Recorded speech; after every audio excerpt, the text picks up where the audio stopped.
Hi Dharmesh, it's nice to have you with us today. Hi, Arvind. Um, Today you're here to talk about a very important behavior that we have, and it pretty much governs the way we do business.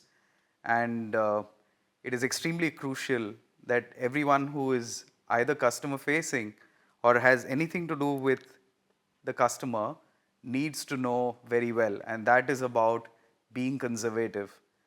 What does being conservative mean in Piramal as one of our key behaviors?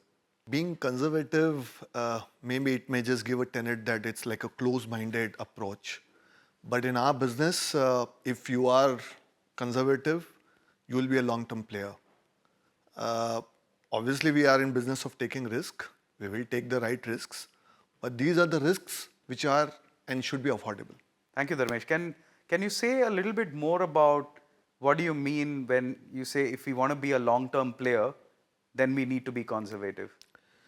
So we have seen markets, lending markets especially over years, and the organizations which have sustained for long term were the ones who were conservative at the right times and aggressive at the right times, obviously.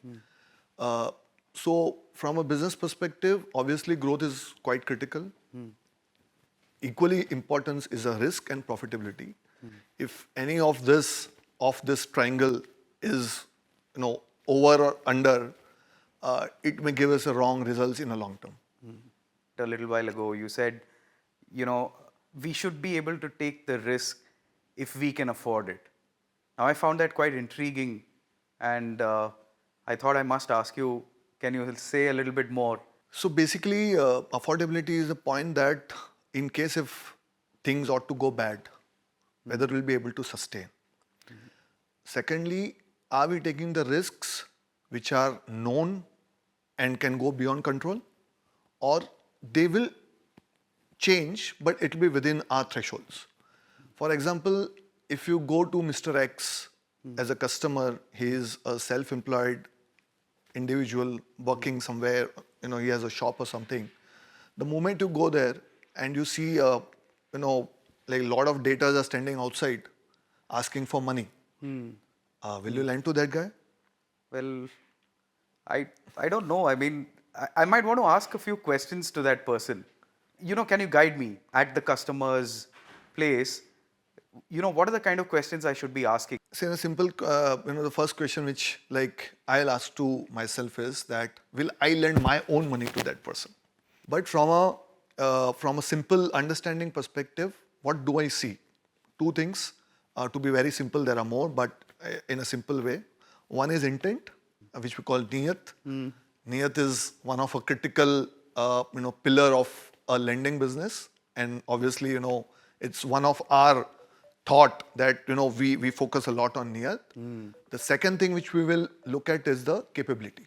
So capability plus intent will give me a simple answer that whether I give to that customer. Obviously, there will be other things, but I just don't want to complicate it. Sure enough, capability and intent. I think that's a beautiful way of summarizing what you just said. In fact, Dharmesh, another thing I wanted to ask you is, can you tell us a bit more on how our policies are structured that people need to keep in mind? So, considering the segment what we are serving, obviously our policies are relaxed in comparison to quite a few banks and some of the top layer NBFCs because the segmentations are different from a customer perspective.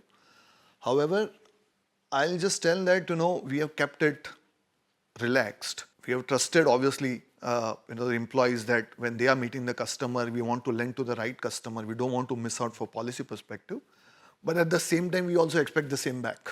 That in case if you are finding some customer who is not worth lending, you will not lend him your own money. Though it may be fitting the policy, you may tell no.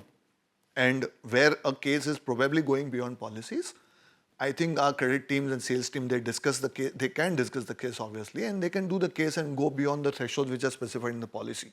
So we are flexible on both sides.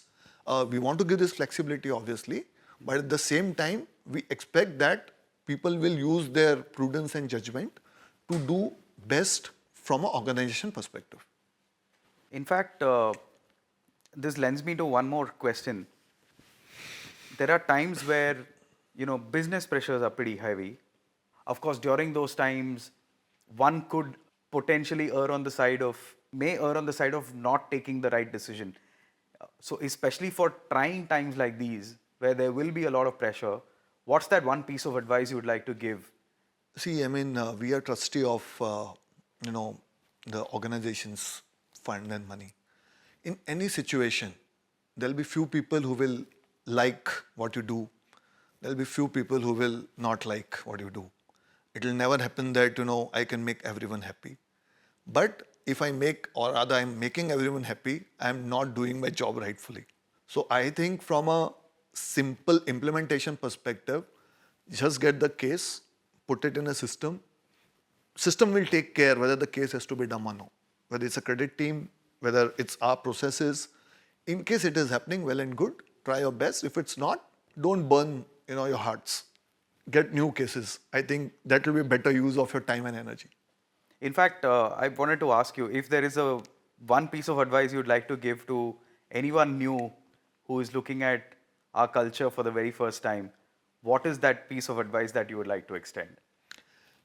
Very simple. I mean, be very, very true to yourself and whatever you are getting. Tell the information as you see.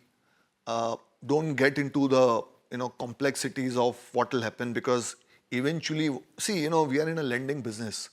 My relationship with customer is not ending on disbursement. It is actually starting on disbursement. That's a fabulous point. And that will last for the time of tenor.